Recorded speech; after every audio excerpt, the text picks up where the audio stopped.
Assalamualaikum warahmatullahi wabarakatuh. Selamat datang di praktikum kedua pembelajaran mesin, di mana kita akan membahas tentang regresi linier.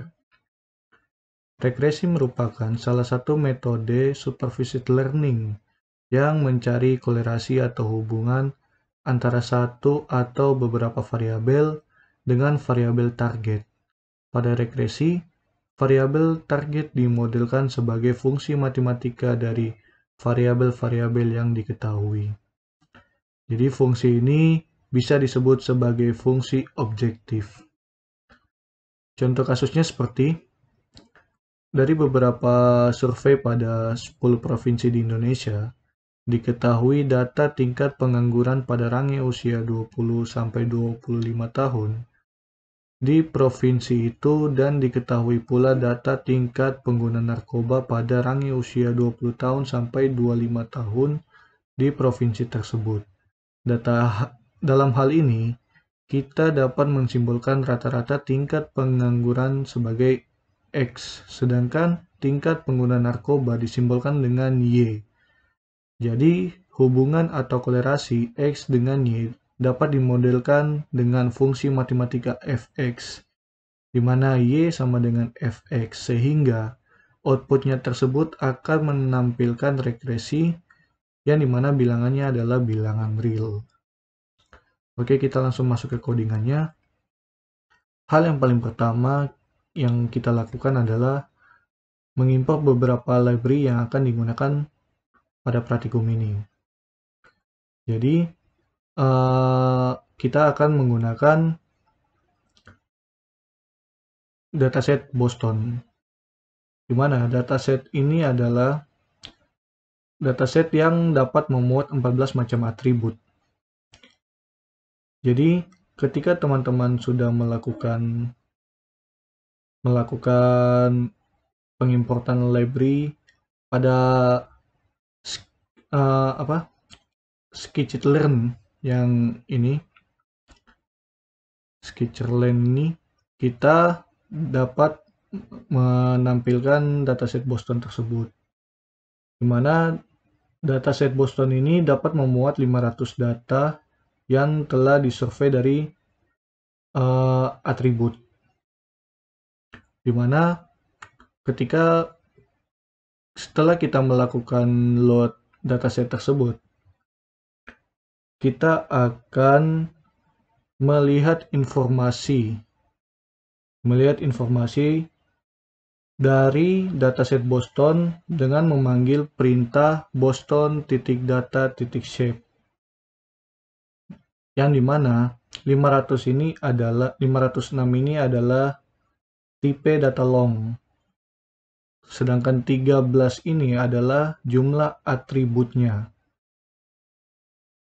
Setelah kita mengetahui data 500 dan juga atributnya 13, kita akan melakukan instan dan juga RM dengan data target, yaitu medv, di mana data instan ini adalah atribut ke-13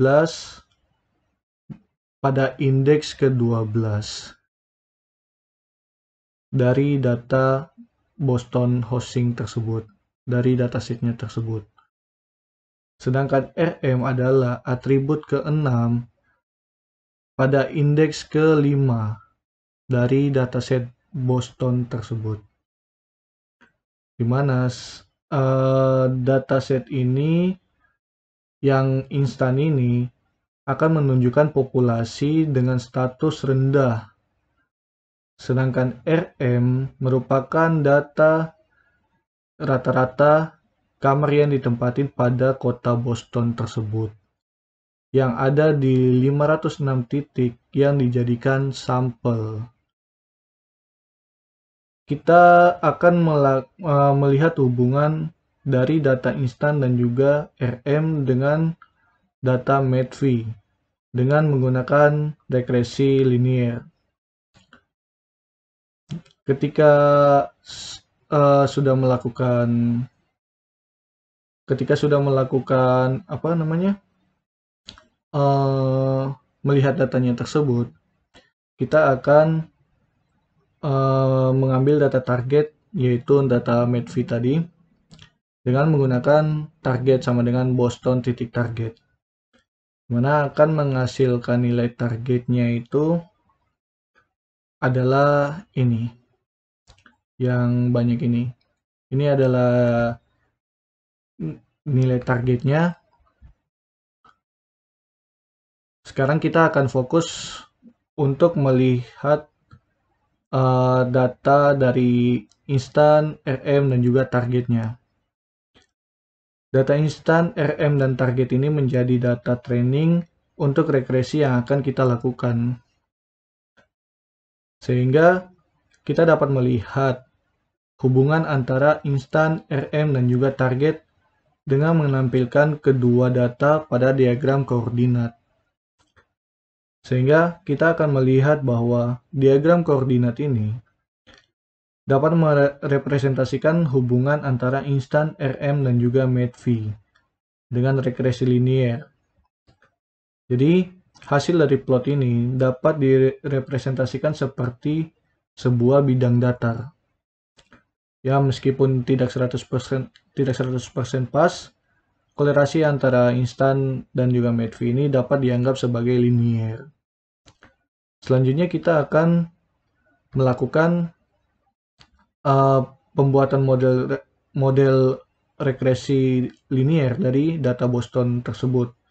Kita akan membagi data menjadi dua bagian, yaitu data training dan juga data testing. Selanjutnya kita akan, ketika sudah membagi datanya tersebut, kita akan melakukan pengujian model regresi linier yang telah dibangun. Jadi caranya itu dengan menghitung RMSE atau root mean square, di mana dari hasil prediksi tersebut data testing ini dapat dihitung menjadi hasil prediksi dan juga nilai target yang seharusnya dari data testing tersebut. Jadi hasilnya adalah 5,52. Nilai ini semakin mendekati 0, maka semakin baik. Jadi nilai RMSE yang telah kita peroleh ini sebenarnya masih belum terlalu baik.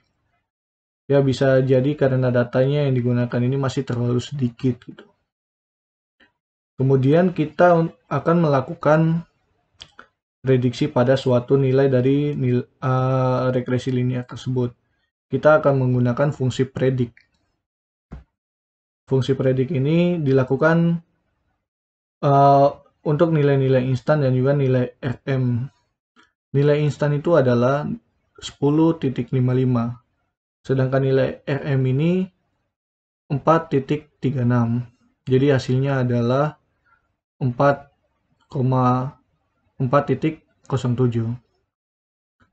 Ya, mungkin itu saja dari saya.